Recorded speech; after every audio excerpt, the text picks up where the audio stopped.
దీంట్లో సమంతను మంచి పవర్ఫుల్గా చూపెట్టింది. ఫైట్లు చూస్తుంటే మేము మన స్టార్ హీరోలు కూడా చేయాలి ఇలాంటి ఫైట్స్ అనిపించే రేంజ్లో అనిపించింది. సూపర్ సూపర్ క్రేజ్, చాలా చాలా బాగుంది. చాలా ఎక్స్పీరియన్స్ చేసినాం, అసలు చాలా బాగుంది. ఆడియన్స్ చెప్తున్నారు క్రేజీ ఎంజాయ్ చేసాము. సూపర్ అన్న, హైలైట్ అప్పటికెప్పటికి. ఇంకా ఈ మూవీతో పట్టుదల, కసి, కంటెంట్లో మంచి బెస్ట్ కంటెంట్ ఎంచుకున్నది. డైరెక్టర్ కూడా ఆమెకు నచ్చిన డైరెక్టరు, సమంతని ఇష్టపడే డైరెక్టర్ దొరికింది.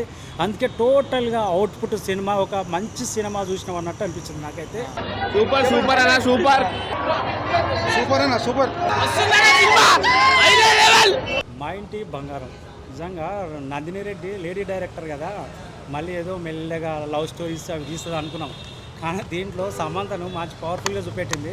ఫైట్లు చూస్తుంటే మేము మన స్టార్ హీరోలు కూడా చేయాలి ఇలాంటి ఫైట్స్ అనిపించే రేంజ్లో అనిపించింది.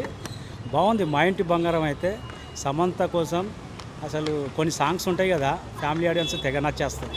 తన యాక్టింగ్ మరీ ముఖ్యంగా ఒక ఫ్యామిలీ ఇద్దరు తోడికోళ్ళ మధ్యలో కొద్దిగా ఎమోషనల్గా ఈగోగా మొదలైందనుకో, అది ఫ్యామిలీ ఆడియన్స్ కానీ చిన్న యూట్యూబ్లలో ఏదన్నా ఫ్యామిలీ స్కిప్ట్ చేసినా చూస్తారు జబర్దస్త్లో.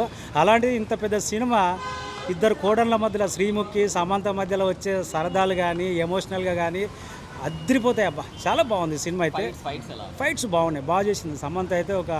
ఈ సినిమాతో మనకు లాస్ట్ మూవీ శాకుంతలం డిజాస్టర్ అయింది కదా, ఈ మూవీతో పట్టుదల, కసి, కంటెంట్లో మంచి బెస్ట్ కంటెంట్ ఎంచుకున్నది.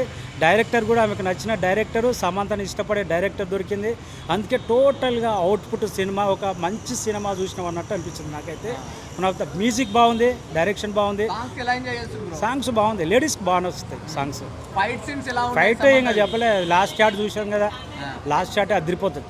ఇంటర్వెల్ ట్విస్ట్ అదిరిపోతుంది, అదిరిపోతుంది. అది కూడా అదిరిపోతుంది. నాకైతే కొన్ని సందర్భాల్లో మేము బాడీ పర్సనాలిటీ లేదు కానీ అనుష్క గుర్తొచ్చింది. పర్సనాలిటీ అనుష్క లేక ఉంటే ఇంకో అనుష్క అనుకునేటోళ్ళం, ఆ రేంజ్లో అనిపించింది.